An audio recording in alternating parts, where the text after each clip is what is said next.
Yeah, guys, welcome back. Thank you so much, first of all, for making the M code a huge success. Thank you. Thank you so much. I really mean it. And you're watching this part number four only because of your feedbacks. The wonderful feedback, so encouraging, right? Thank you so much. Now, in this part number four, I always wanted to actually talk about something, which I never ever had talked in the previous parts. So I have received a lot of emails from you time to time. I was not able to get the time. So today we are starting actually one of the very important function, which is I say that a lot of you have said that you're not able to actually, you don't have the clarity on this function, which is called the list dot generate. Okay, so we're starting our session with the list dot generate function in the Power Query. And first of all, as always, I'll start from the very basic. Okay, so you find me that I'm repeating the things again and again, but please have patience because we have to go a long way. This function, in order to understand this, in order to apply this function on the real data, we must understand each and everything about this function. So I will be starting from the very scratch. Okay, so welcome to the list dot actually the generate function. Okay, what it does actually, first of all, let's go to the Power Query and let's see that. Okay, so I'm launching my Power Query editor. You see, I like to show you actually the list dot the generate function. This works like a loop, right? Now let me right click here and let me say new query. Now, I want to actually confess something. When I was learning Power Query, M code, long time back, I mean years back, so I always thought, because I'm a programmer, I teach Excel, VB, also and Excel. I'm sure you might have seen my courses. So I always used to find one thing in Power Query that, why they don't have something called, something like a loop where I can actually, we can implement the things again and again with different inputs, which is actually, how the loops actually works, right? So to my knowledge, then this function actually, this function came into my knowledge, and then yes, I was like, wow, this is fantastic. Right, because in this function we can put the conditions and we can actually go and run the things, we can execute the things based on the condition, and I was absolutely thrilled, very delighted to see that this function exists.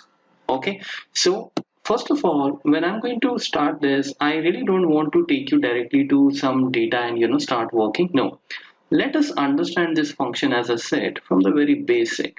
Okay, and forget about where I'm going to use this. Let us first of all learn this, and trust me, your learning will not be wasted, efforts will not be wasted, because this function you can use definitely. It's a very good function.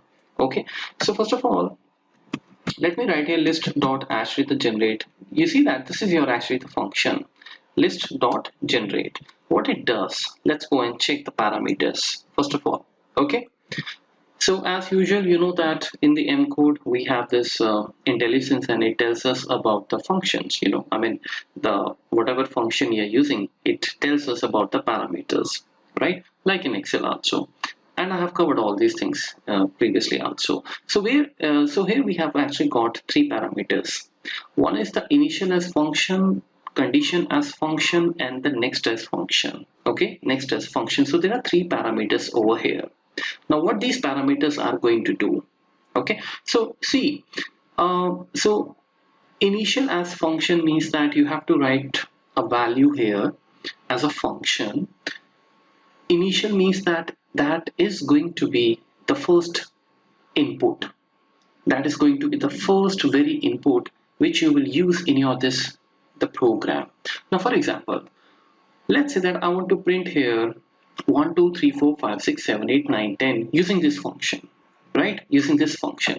Now you know that if I simply go and say that, okay, so I say that 1 dot dot let's say 10, and I just go and press enter, I can see the list.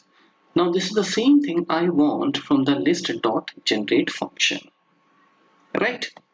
So let's start this list dot generate. Okay, so let's go and write the list dot generate. How we are going to do this? Okay, so the first thing is that the initial means from where actually you want to start. What is the first value? My first value is 1. I want to start with 1. Okay, I want to start with 1. Okay, then what is a condition? Well, I want to condition means you want this function to run until when? Well, till the time this value, which is 1, is not that's till the time it is less than equals to 10, for example, right? So I have put the condition here, right? Then this 1 will always be 1 if you will not increment this. So here comes the other parameter next, right? If you're a programmer, if you know VB or any other language, you know how the loops works, right? We put the condition and then we keep incrementing the variable till the time that value where you're testifying that value every time when the loop runs, it takes the new value and it, tests that new value with that condition. Same thing is happening here. No, I mean, that's fine. If you're not a programmer, if you do not know any programming, it's okay. Okay, so here the next as means that what is the next value I want to go and add here. So basically my point is that I want to actually add +1 to the previous value. Which value? Well, if it starts with 1, then I want the next time it should be 2. Then the 2 we should check that 2 with this condition. Is 2 less than equals to 10? Yes. Please go and print the value 2. Then 2 plus 1, 3. Is that 3 is less than equals to 10? Yes. Print 3 for me. And then the process keeps on repeating till the time you don't find here 11. Right? But the thing is that if I just go and press enter, you will get the error, obviously. Why? Because first of all, this is a function, right? So we don't write the function like this. If you have seen the function, the lecture before, right? Or even if you haven't seen, I mean, my lecture, but otherwise, right? So there is a way of writing this. Pay attention here. So I'm just going to actually write here this, this is how we write the function, right? This is how we write the function. And then here we will say each less than equals to 10. We put the underscore here, and same way we just going to write here in this way. Are you getting the point? You must go and write the each word here. Okay, so when I go and press enter, you see that you find the same list here. So what is happening in this? I know when the first time you see this, you often ask that why we are writing these each and underscore. Okay, you see the thing is that this is how the format is of this list dot generate. We must go and write the values in this format. Each underscore less than equals to 10. Each underscore means because right now we are not dealing with any real data, right? So that's why we're going to write like this. Okay, so if I go and change this to 2, because this is the first parameter, if you remember, this is a function parameter. Function always follows like this. It uses this syntax, open parenthesis, close parenthesis, and then equals to and greater than, isn't it? Now if I write here, let me give some space so that you can focus, right? Now what is happening here? What is happening here, guys? You're saying that the first initial has to be 2. So 2 will be tested against this condition, and the next time when the loop runs, it will take the value of this 1. So 2 is the first value. 2 will be tested against this condition, and we shall see here 2.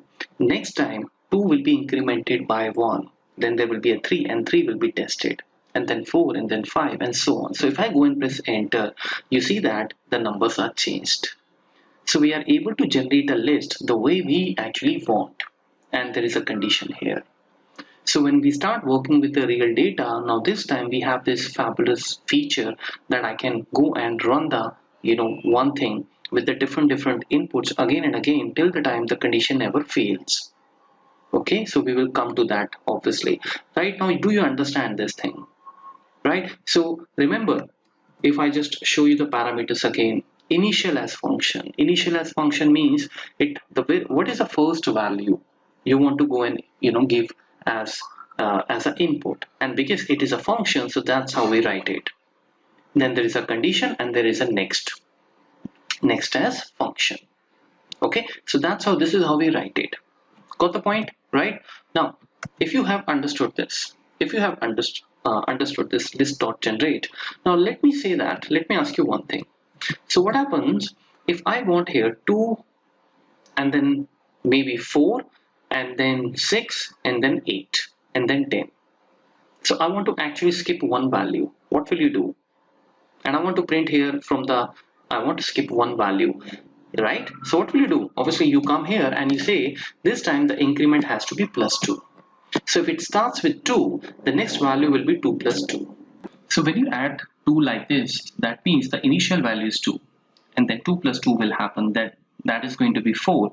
4 will be printed if this condition satisfies, and then 4 plus 2, right? Let me press enter. Let's see that. Can you see that?